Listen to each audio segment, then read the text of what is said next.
تبصرہ تو اس بجٹ کو دیکھ کے باوجود اس امر کے کہ میں خود ایک ایسی جماعت سے تعلق رکھتا ہوں جو کہ حکومت کی حلیف جماعت ہے، لیکن ہمارے درمیان جو سمجھوتا یا انڈرسٹینڈنگ ہے اس میں کہیں پر ہم ایک دوسرے کو اس بات پر نہیں روکتے کہ جو راست بات ہے، جو سچ اور حق بات ہے، اسے برملا کہا جائے۔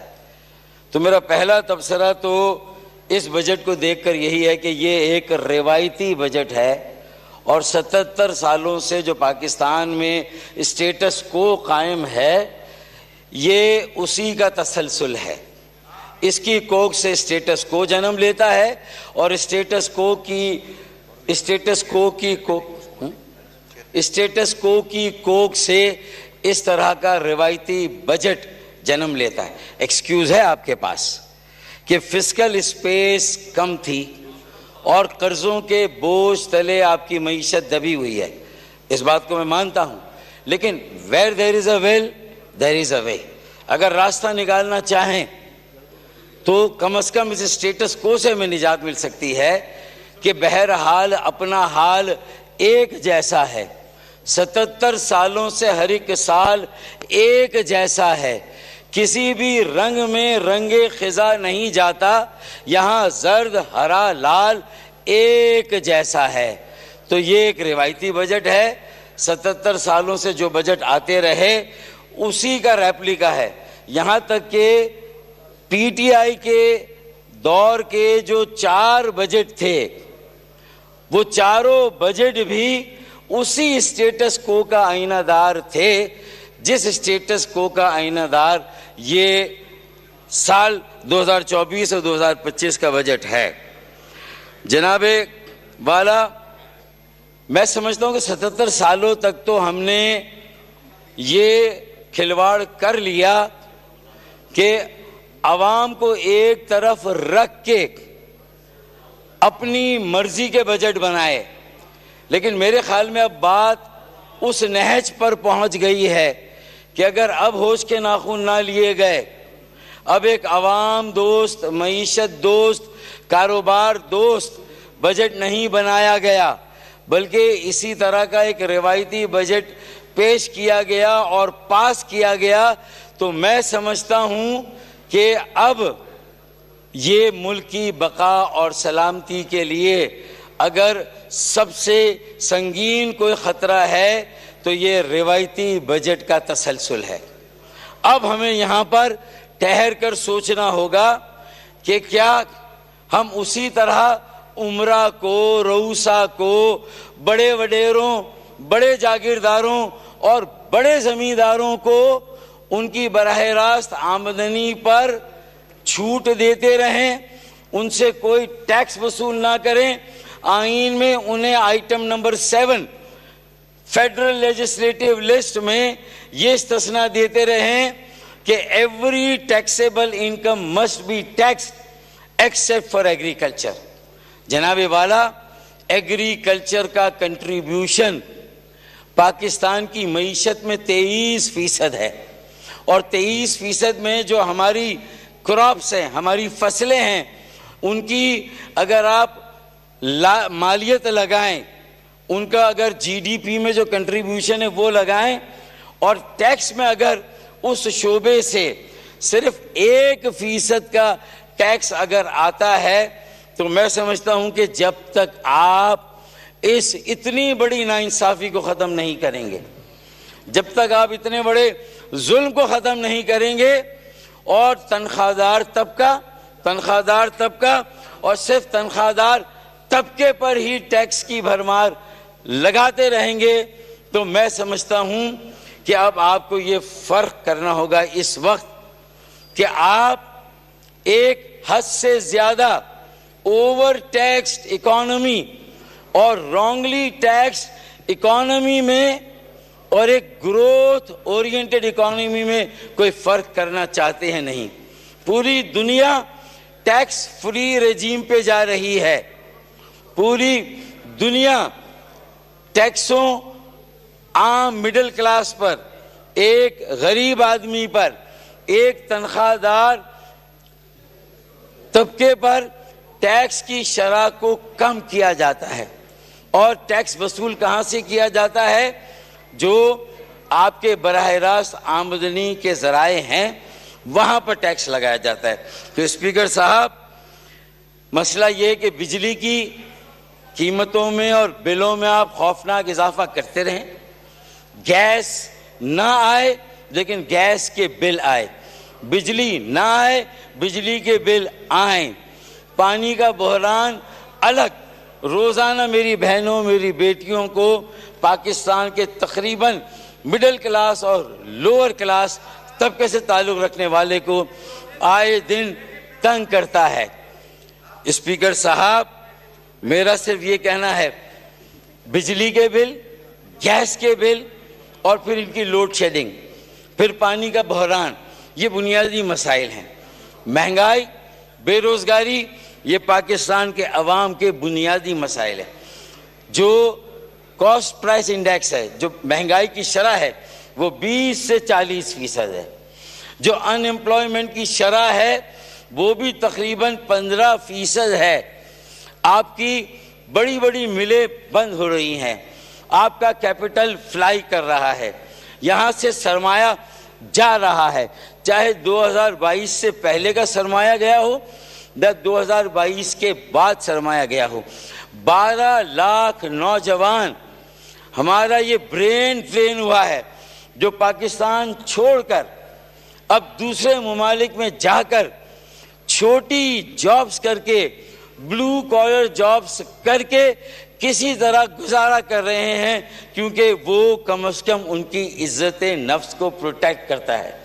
یہاں عام آدمی کی عزت نفس کو روزانہ کچوکے لگائے جاتے ہیں. اسپیکر صاحب، مہنگائی، بے روزگاری کا افریت اگر اسے قابو میں نہ کیا گیا، اس کے جن کو واپس بوتل میں بند نہ کیا گیا، کوئی 60 لاکھ لوگ ایک سال میں صرف بے روزگار ہوئے ہیں.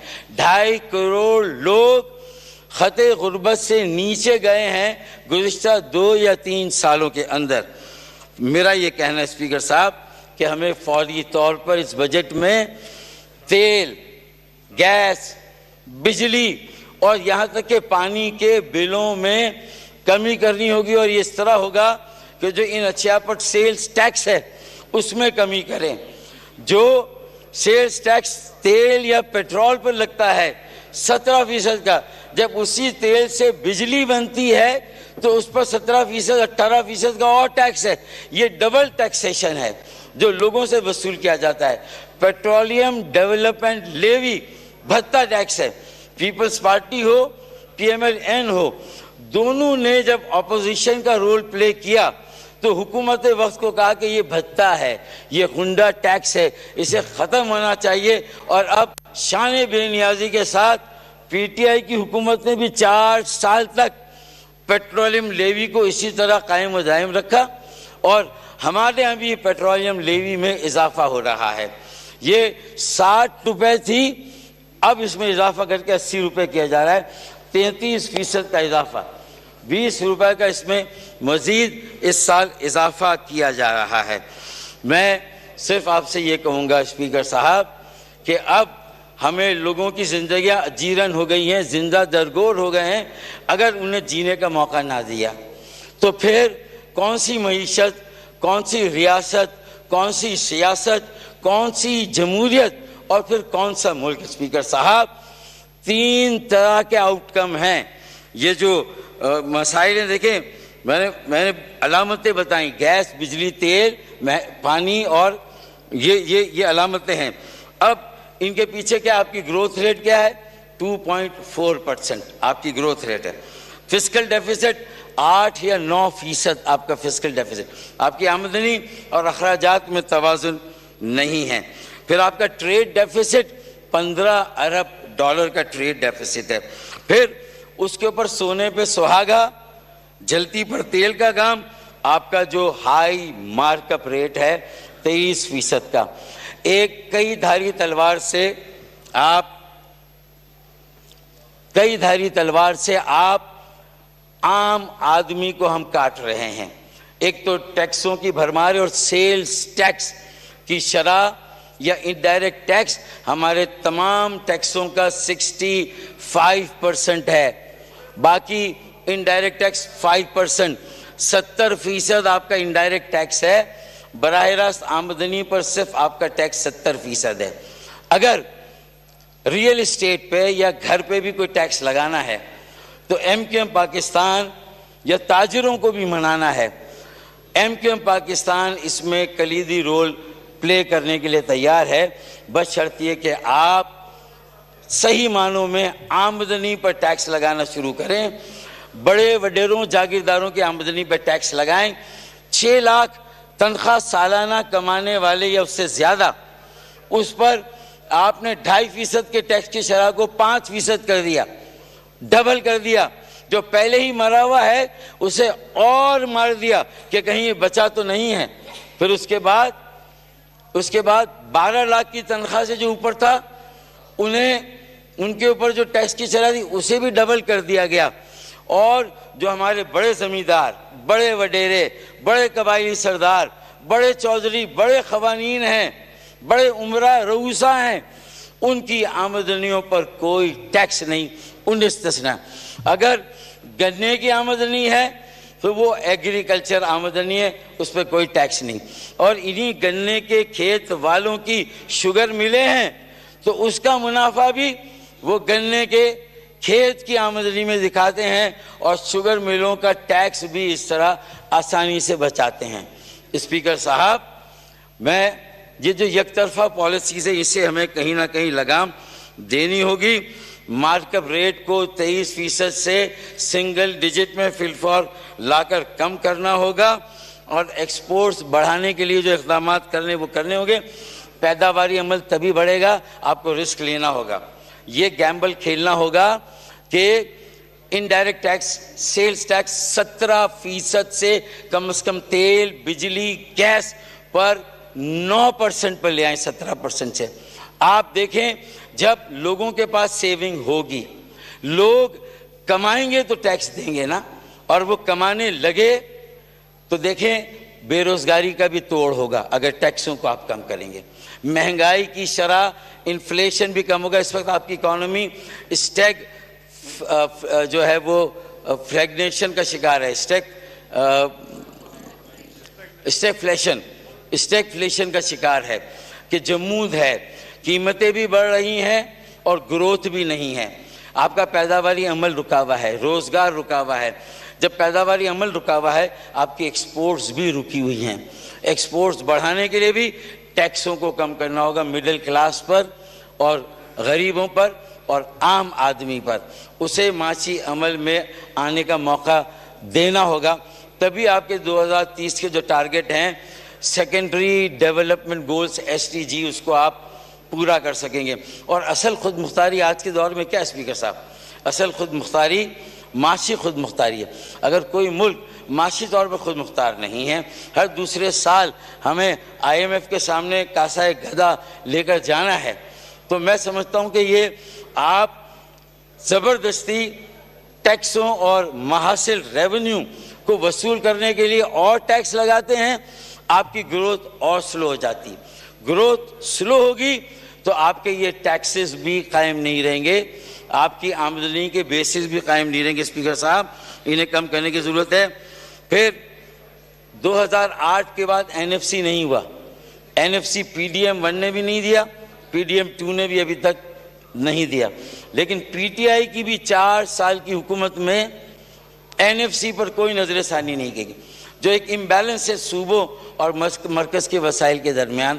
اگر اسے بیلنس نہیں کریں گے، اگر یہ ذمہ داریاں آپس میں تقسیم نہیں کریں گے، CCI میں یا NFC میں یہ چیزوں کو لے جا کے ریویو نہیں کریں گے، تو میں سمجھتا ہوں کہ پھر آپ کا مرکز بے اثر سے بے اثر ہوتا چلا جائے گا، ڈیٹ سروسنگ کرے گا، افواج پاکستان کے اخراجات پورے کرے گا، اور اپنے عللے تللے تعیشات جو ہیں جو ایکسپینڈیچر کے نام پر ہو رہے ہیں اس میں بھی ورلڈ بینک کی رپورٹ کو نہیں ایڈپٹ کیا گیا۔ ورلڈ بینک کی رپورٹ آپ کی کنسلٹیشن سے بنی تھی کہ ایکسپینڈیچر کس طرح کم ہوں گے۔ باہر کے دوروں پر جا رہے ہیں، سارے فوج ظفر موج کو نہ لے جائیں، 2 وزراء کو لے جائیں، کیا ضرورت ہے کہ سارے جو ہے وہ ٹبر جو ہے وہ آپ کے ساتھ باہر کے دورے پر جائے؟ اسی طریقے سے جو بڑی گاڑیاں ہیں ان کی امپورٹ پر، ان کی خریداری پر پابندی ہونی چاہیے۔ پھر مختلف بہت سارے شعبے بنے ہوئے ہیں، مثال کے طور پر نادرا ہے، لیکن اس کے بعد آپ کے پاس ڈومیسائل بنانے کا ایک الگ ادارہ ہے، پی آر سی بنانے کا ایک الگ ادارہ ہے، ووٹرز لسٹ کے اندراج کا ایک الگ ادارہ ہے۔ کیا یہ سارے ادارے ایک جگہ یکجا نہیں کیے جا سکتے؟ اور یہ سارا کام نادرا کو نہیں دیا جا سکتا کہ ووٹر لسٹ بھی وہیں سے بن جائے؟ کیا ڈومیسائل اور پی آر سی بھی وہیں سے ڈٹرمن ہو جائے اور انہیں کے پاس یہ سارے فارمولے اور طریقے ہوں؟ دیکھیں، یہ اگر آپ کریں گے تو آپ کے اخراجات میں نمایاں کمی ہوگی۔ بہت سارے شعبوں کو ملا کر یکجا کریں اور یہ جو آپ کے کاموں کی تقسیم ہے اس کو کم کریں۔ اسی طرح این ایف سی میں نے کہا نہیں ہوا 2008 سے۔ سرکولر ڈیٹ ہم نے مطالبہ کیا ہے کہ این ایف سی سے صرف مرکز اور صوبوں کا نہیں، کانسٹیٹیوشنل امینڈمنٹ بل میں اب این ایف سی سے مرکز سے صرف صوبوں کا نہیں بلکہ 130 ضلع ہیں پاکستان کے، براہ راست انہیں وہاں سے فنڈنگ ہونی چاہیے، ان کی ضروریات وہاں سے پوری ہونی چاہیے، انہیں صوبوں کے رحم و کرم پہ نہیں چھوڑنا چاہیے۔ یہ آرٹیکل 7 کی بات کی تھی اپوزیشن لیڈر نے اپنی تقریر میں کہ ریاست کی تعریف کیا، ہم سب اگر ریاست ہیں تو بلدیاتی ادارے ہیں، ضلع حکومتیں بھی ریاست ہیں، صوبے بھی ریاست ہیں، مرکز بھی ریاست ہے، اسمبلی بھی ریاست ہے۔ تو پھر یہ جو آخری ٹیئر ہے جمہوریت کا اور ریاست کا سب سے نچلا ٹیئر، اس کو اگنور کیوں جاتا ہے؟ اسے اختیارات بھی دینے چاہیے، اسے وسائل بھی ملنے چاہیے۔ پھر سرکولر ڈیٹ ہے جو کہ اس وقت 2500 ارب سے زیادہ ہو چکا، 2500 سے 3000 ارب تک جا چکا ہے۔ نیشنل ڈیٹ آپ کا تقریباً 70,000 ارب تک پہنچ چکا ہے۔ اسے آپ کس طرح ادا کریں گے؟ ڈیٹ مینجمنٹ کا کوئی روڈ میپ نہیں ہے۔ یہ بجٹ آپ کی معاشی پالیسی کا آئینہ دار ہو۔ آپ کو تو اپنے شارٹ ٹرم، میڈیم ٹرم اور لانگ ٹرم تینوں فیزز دینے تھے کہ ڈیٹ مینج کیسے کریں گے، سرکولر ڈیٹ کیسے مینج کریں گے۔ پھر پبلک پرائیویٹ پارٹنرشپ کے تحت آپ کی جو پبلک سیکٹر انٹرپرائزز ہیں وہ کیسے پبلک پرائیویٹ پارٹنرشپ کے ذریعے جو ہے وہ دی جائیں گی، اس کا جو پیسہ آئے گا وہ کہاں پر خرچ ہوگا، اس کا پیسہ ڈیٹ مینجمنٹ میں خرچ کریں۔ اب ڈیڈیکیٹ کریں سارے پیسے کو، جو آمدنی کے ذرائع ہیں جو نئے ہیں ان کو آپ مین پول کی آمدنی میں مت شامل کریں۔ اگر آپ نے مین پول کی آمدنی میں شامل کیا تو پھر وہ بے صرفہ جو غیر ضروری اخراجات ہیں اسی طرح وہ پیسے خرچ ہوں گے۔ تو جہاں سے آمدنی ہے اس کو ڈیڈیکیٹ کریں۔ اگر بحریہ ٹاؤن کی زمینیں ایکسٹرا دی گئی تھیں اور 500 ارب روپے یا 700 ارب کی پینلٹی لگی اور اس سے کئی سینکڑوں ارب سپریم کورٹ کے پاس ہیں، تو یہ پیسے کراچی کے انفراسٹرکچر ڈیولپمنٹ کے لیے اب مخصوص ہونے چاہیے۔ 15 سالوں سے کراچی کو پانی نہیں دیا گیا، ایک اضافی بوند پانی نہیں ملا۔ اب 15 سال میں یہ پانی اگر آپ نہیں دیں گے، K4 کا منصوبہ ڈول ڈرمز میں جو ہے وہ آپ کی کھٹائی میں پڑا ہوا ہے۔ تو اسپیکر صاحب، اگر یہ پانی کا منصوبہ آگے نہیں بڑھا، سرکولر ٹرین کا منصوبہ، اور جو رقم رکھی گئی ہے اس بار، کچھ آنسو پہنچے گئے ہیں، تھوڑی رقم رکھی گئی ہے لیکن وہ خطیر رقم نہیں ہے، کم از کم 50 سے 100 ارب روپے پانی پہ رکھنے چاہیے، 25 ارب روپے سے سرکولر ٹرین کے منصوبے کے لیے پیسے رکھنے چاہیے، نکاسی آب اور سینیٹیشن کو ریویمپ اور ماڈرنائز کرنے کے لیے بھی پیسے اور رقم مخصوص کی جانی چاہیے اور اسے بھی رکھی جانی۔ اور یہ صرف کراچی نہیں، حیدرآباد، سکر، میرپور خاص، نواب شاہ، لاڑکانہ اور لاہور، پشاور، کوئٹہ، فیصل آباد، ملتان، یہ پاکستان کے جو 130 اضلاع اہم اور بڑے شہر ہیں ان کو یہ رقم دی جانی چاہیے۔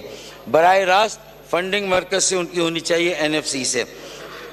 اسپیکر صاحب، اب آپ آئیں، F D I foreign direct investment کتنی ہوئی ہے؟ 22 سالوں میں 44 ارب، یعنی کہ اوسطاً ایک سال میں 2 ارب ڈالر کی انویسٹمنٹ آئی ہے جو کہ فورن ڈائریکٹ انویسٹمنٹ ہے، یعنی 22 سالوں میں کوئی اس میں اضافہ نہیں ہوا۔ ہر سال 2 ارب ڈالر جو ہے وہ آپ کو باہر سے آتے ہیں ایف ڈی آئی، اور اس میں بھی کچھ پورٹ فولیو انویسٹمنٹ ہے جو سٹاک مارکیٹ میں چل جاتی ہے۔ لیکن یہ جو کیپٹل گین ٹیکس کی شرح کو آپ بڑھا رہے ہیں تو آپ اپنی سٹاک مارکیٹ کو بھی، کیپٹل مارکیٹ کو بھی فرسٹریٹ کریں گے، اس کا پہیہ بھی بٹھانے کی تیاری آپ کر رہے ہیں۔ اسپیکر صاحب، میرا یہ کہنا ہے کہ ایف ڈی آئی یعنی پی ٹی آئی کی حکومت میں بھی 1.9 بلین ڈالر کی اوسط ہے ایف ڈی آئی کی، تو نہ ان 4 سالوں میں ایف ڈی آئی میں کوئی اضافہ ہوا، نہ اس سے پہلے ہوا جو 5 سال کی شاہد خاقان عباسی صاحب کی حکومت کی، نواز شریف صاحب کی، نہ اس میں ہوا، نہ ابھی تک کوئی یہ اضافہ دیکھنے میں آ رہا ہے۔ تو اس کا مطلب سرمایہ کاری نہیں ہوگی، اس کا مطلب ہے کہ انویسٹمنٹ نہیں ہوگی۔ انویسٹمنٹ کب ہوگی؟ جب آپ کے اپنے لوگ انویسٹ کریں گے، آپ کے اپنے لوگ پیسہ روکنے، بچانے اور ڈر و خوف میں مبتلا ہو کر دبئی اور پوری دنیا میں وہ پیسہ جو بھیجا جا رہا ہے، اور وہاں پھر پراپرٹی لیکس کا جو ہے وہ ایک اسکینڈل آپ کے سامنے آتا ہے، کبھی پاناما لیکس کا اسکینڈل آپ کے سامنے ہوتا ہے، تو یہ سارے پیسے باہر کیوں جا رہے ہیں؟ اگر کنسٹرکشن انڈسٹری پر یہ 7E کا قانون جو ٹیکس ہے اسی طرح اگر لاگو رہا تو دیکھیں، پہلا گھر جس نے بنایا ہے اسے اگر اس نے اپنی جمع پونجی سے وہ بنا لیا تو کم از کم اسے تو ٹیکس سے استثنا دیں۔ اگر اس کا ایک گھر ہے، ایک سے زیادہ گھر ہیں، آپ جائیدادوں پر، املاک پر اور دولت پر ٹیکس لگائیں، لیکن آپ کسی کے ایک گھر پہ جو چاہے 4 کروڑ کا ہو لیکن اس کے بیٹے بے روزگار ہیں، وہ اس کے آبا و اجداد سے، اس کے والدین سے اسے وہ گھر ملا ہے، 15 سال پہلے اس کی قیمت تھی 30 لاکھ، آج اس کی قیمت 3 کروڑ ہو گئی ہے، تو کیا اس 3 کروڑ کی ایف بی آر کی ویلیو پر آپ ان سے وہ ٹیکس لیں گے جبکہ ان کے آمدنی کے ذرائع نہیں ہیں، نہ وہ کاروبار کرتے ہیں نہ تجارت کرتے ہیں؟ تو یہ سوشل جو امپلیکیشنز ہے اور جو سوشل پرابلمز ہیں اسے نہیں دیکھا جائے گا۔ تاجروں سے کہا جائے گا کہ اکانومی کو ڈاکیومنٹ کرنا ہے، 1200 روپے دیں اور اپنے آپ کو رجسٹر کرا دیں۔ مجھے بتائیں کہ کیسے تاجر رجسٹر کرائیں گے؟ طریقہ ہے جو آپ کا انسٹیٹیوٹ آف چارٹرڈ اکاؤنٹنٹ جو فرم ہے، جو ایسوسیشن ہے، ان کے پاس چلتے ہیں، ان سے سارے نئے گریجویٹ لیتے ہیں جو ACCA کر رہے ہیں، جو چارٹرڈ اکاؤنٹنسی کر رہے ہیں، جتنے انسٹیٹیوٹ ہیں، ان بچوں کو لے کے مختلف مارکیٹ میں چھوڑ دیں، ان بچوں کو لے کے زرعی زمینوں پر چھوڑ دیں، مختلف جہاں کپاس ہے، جہاں گنا ہے، جہاں چاول ہے، جہاں مکئی ہے، جو آپ کی 4 مین کراپس ہے، آپ ہر جگہ ان سے سروے کرا لیں اور آمدنی پر ٹیکس لگانا شروع کریں، اور جو بھی آپ کا اکانومی کا سیکٹر، چاہے ٹریڈرز ہوں، ریئل اسٹیٹ ہو، بلڈرز ہوں یا وڈیرے جاگیردار ہوں، اب اگر یہ اپنی آمدنی کو ڈکلیئر نہیں کریں گے اور پھر اس آمدنی پر ٹیکس نہیں دیں گے تو یہ ملک کی بقا سلامتی کے ساتھ جو ہے وہ ایک سنگین مذاق ہوگا۔ تو آمدنیوں کو اسیس کریں اور آمدنی پر ٹیکس لگائیں۔ یہ سیلز ٹیکس کی افریط یہ پوری دنیا میں جہاں جہاں بھی لگا ہے، اس نے تباہی بربادی کے علاوہ کچھ نہیں کیا۔ مجھے لگتا ہے کہ جو ہماری اشرافیہ ہے، جو ہمارے بابو ہیں، جو یہ بیٹھ کر بجٹ بناتے ہیں، یہ اشرافیہ، یہ بابو میرے خیال میں بے حسی کے اس لیول پر ہم پہنچ گئے ہیں کہ ہمیں عام آدمی کی فلائٹ، اس کی جو بپتا ہے، جو اس کی روزمرہ کی زندگی ہے، کہ اچھا ورکنگ کلاس کو بھی آپ نے کوئی موقع نہیں دیا، عام آدمی کو، اور جو آپ کا سرمایہ کار یا انڈسٹریلسٹ ہے، ہم نے ٹریڈر، اسے بھی کوئی موقع نہیں دیا۔ ہم تو کسی بھی سروس سیکٹر، اس پر الگ ٹیکس ہے، انفراسٹرکچر ٹیکس، ان پر نئے ان پہ ٹیکسز لگا دیے گئے۔ پھر انفراسٹرکچر سیس 175 ارب روپے کا جو کسٹمز ڈیوٹی کے ساتھ کراچی کی پورٹ پہ جمع ہوتا ہے، اور جو کہ کراچی کا جس پر حق ہے، وہ بھی صوبائی جو سیلز ٹیکس آن سروسز اس کے ساتھ اسے جوڑ دیا جاتا ہے، وہ 300 ساڑھے 300 ارب کا ہو جاتا ہے۔ یہ تو کم از کم وفاق یہ جمع کر رہا ہے نا انفراسٹرکچر سیس امپورٹر سے، تو یہ تو کم از کم جو ہے وہ کراچی جو 3.5 کروڑ کا شہر ہے، ایک زبان بولنے والے کا نہیں، پورے ملک کی ہر زبان بولنے والے کا شہر ہے۔ پھر ہر علاقے کا پاکستانی کراچی میں رہتا ہے۔ تو اسپیکر صاحب، میں یہ سمجھتا ہوں کہ ہمیں اوور ٹیکس اکانومی اور رانگلی ٹیکس اکانومی سے گروتھ اورینٹڈ اکانومی کی طرف جانا ہے، ایکسپینڈیچر کو کم کرنا ہے۔ جو رانگ پرائرٹیز ہیں، یعنی منصوبوں کو آپ ختم کر دیتے ہیں لیکن عللے تللے اسی طرح رہتے ہیں۔ نتیجہ کیا ہو رہا ہے؟ اب ان ساری چیزوں کا شاخسانہ دیکھیں، کیا ہو رہا ہے آپ کی سڑکوں پر، آپ کے چھوٹے 120-80 گز کے گھروں میں کون سا ریئیکشن جو ہے وہ پل رہا ہے. خودکشیوں میں آئے دن اضافہ ہو رہا ہے. پہلا جو اس کا جو آؤٹ کم ہے وہ خودکشیاں ہیں, ان میں اضافہ ہو رہا ہے اور اضافہ ہوگا اس بجٹ کے بعد. دوسرا جو ہے وہ اسٹریٹ کرائم. اب کراچی کا حال دیکھ لیں, گولڈ میڈلسٹ بچے وہاں پر مارے گئے ہیں, جو ہمارے اثاثہ تھا, جو ہمارا مستقبل تھا, اپنے ماں باپ کی آنکھوں کے تارے تھے, کتنے خواب انہوں نے اپنی آنکھوں میں سجائے تھے, کیسے کیسے خواب دیکھے تھے, لیکن آج ان کے ساری امیدیں جو ہیں وہ ان پر پانی پھر گیا. ایک رہزن آیا, ایک ڈاکو آیا کچے کے علاقے سے, اس نے پکے کے ڈاکوؤں کے ساتھ گٹھ جوڑ کیا, کہیں سے کوئی سرپرستی لی اور اس کے بعد اس نے یہ کام شروع کر دیا. یہ ایک دیکھیں نا, پورے ملک میں کہیں پر اسٹریٹ کرائم اگر ہوتا ہے تو اس طرح بے رحمی اور بے حسی سے لوگوں کا قتل عام نہیں ہو رہا جیسے میرے شہر کے بچوں کا ہو رہا ہے. تو اس پہ پورے ملک کے ضمیر کو جاگنا ہوگا. یہ صرف میری ذمہ داری نہیں ہے, اور اس میں کوئی ایک زبان بولنے والا شہید نہیں ہو رہا. ہر زبان بولنے والا جو کراچی میں اردو بولنے والا مہاجر ہے, پنجابی, سندھی, سرائکی, بلوچی, ہزارے وال, کشمیری, گلگیتی, بلتی, کوئی بھی ہے, سب جو ہے وہاں پر تو تیسرا نتیجہ, تو دو نتیجے, سوسائڈ اور اسٹریٹ کرائم میں اضافہ ہوگا, اور تیسرا لوگ اب ریاست سے, سیاست سے, لوگ معیشت سے لا تعلق ہو کر احساس محرومیت, احساس بیگانگی میں جا رہا ہے, اور وہ ایلینیٹ ہو رہے ہیں, اور یہ بغاوت کی طرف ان کا رجحان جا رہا ہے. جیسا آزاد کشمیر مظفر آباد میں ہوا, کراچی ڈرے اس وقت سے کہ جب کراچی میں, لاڑکانہ میں, پشاور, کوئٹہ, لاہور میں اور ملتان میں اس طرح کے مناظر جو ہیں وہ سامنے آنے لگے. لوگ سڑکوں پر بیٹھ جائیں, انہیں نہ ملک سے واسطہ ہو, نہ ریاست سے واسطہ, نہ آئین سے, نہ قانون سے. جب ان سے ان کا زندہ رہنے کا حق ہی چھین لیا تو پھر ملک دشمنی پر اگر وہ آمادہ ہوں, ملک دشمنی پر مبنی نعرے لگائیں, تو پھر آئین اور قانون ان کی کیسے گرفت کرے گا؟ میرے خیال میں انہیں زندہ رہنے کا حق دیں, انہیں آئین میں اور قانون میں جو ان کا حق ہے وہ دیں, تو پھر جو ہے وہ آئین اور قانون ان پر آپ لاگو کریں. اگر آئین میں اور قانون میں زندہ رہنے کا حق ہی چھین لیا تو پھر آئین اور قانون میں گرفت کیسی؟ پھر ان کے کسی بھی ریئیکشن کی جو ہے وہ اس کی گرفت کیسی؟ وے فارورڈ کیا ہے؟ National consensus through national reconciliation, ایک قومی agenda, charter of political, social and economic stability. ساری سیاسی جماعتیں سر جوڑ کر بیٹھیں, ورنہ اگر کچھ سالوں میں اگر آج یہاں کی حکومت ہے, کل ان کی اگر حکومت آ بھی گئی تو وہ سمجھتے ہیں کہ اس وقت تک جو معاشی بحران ہے وہ جو صورت و شکل اختیار کرے گا, کیا کسی کے بس میں ہوگا؟ کوئی ایک جماعت اس ملک کے معاشی مسائل ہوں, معاشرتی مسائل ہوں, انسانی وسائل کی ترقی کے مسائل ہوں, تعلیم اور صحت کے شعبے سے جڑے مسائل ہوں, کوئی نہیں حل کر سکتا اسپیکر صاحب. اسی لیے کراچی چیمبر آف کامرس نے کچھ تجاویز دی ہیں, میں مختصراً آپ کے سامنے رکھ دوں کہ انہوں نے کہا ہے کہ 6 لاکھ سے جو انکم ٹیکس کی سیلنگ ہے سالانہ آمدنی, اس کو اضافہ کر کے 12 لاکھ کر دیں. اس سے ایس ایم ایز اور شاید ٹریڈرز بھی رجسٹر ہو جائیں گے. پھر اسی طرح آپ نے 1% کا جو turnover based F T R F, جو فائنل ٹیکس ریجیم ایکسپورٹ پر 1% کا تھا, اسے 29% کر دیا ہے.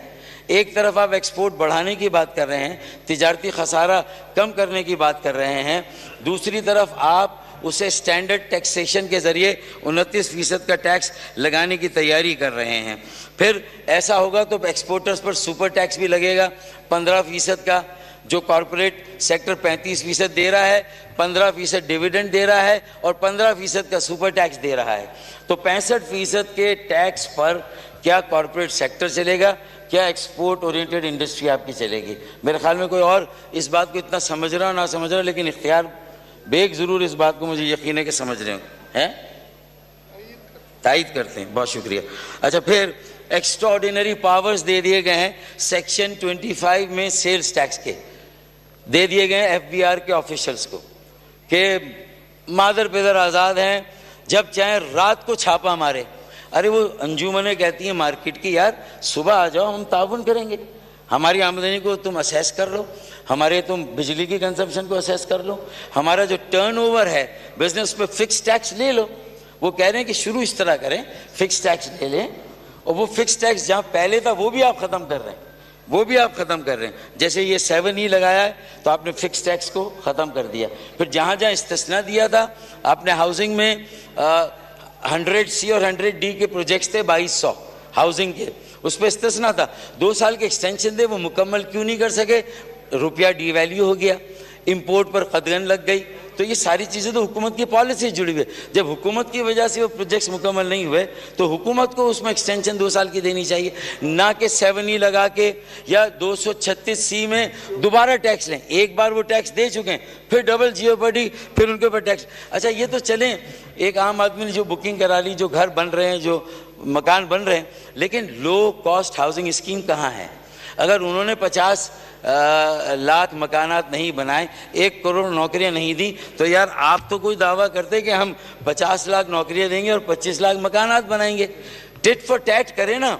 یہ صرف الزامات لگا کر اور اسٹیبلشمنٹ سے کون کس وقت قریب تھا, صرف یہ سیاست کر کے تو میرے خیال میں عوام کا پیٹ تو نہیں بھرے گا. آپ کے شعبے انڈسٹری اور سروس سیکٹر اور آپ کا زراعت بھی اس طرح نہیں چلے گا. میرے خیال میں بحث کو فوکس کیا جائے, ان چیزوں پر لایا جائے جس سے کہ پاکستان اپنے پیروں پہ کھڑا ہو سکے.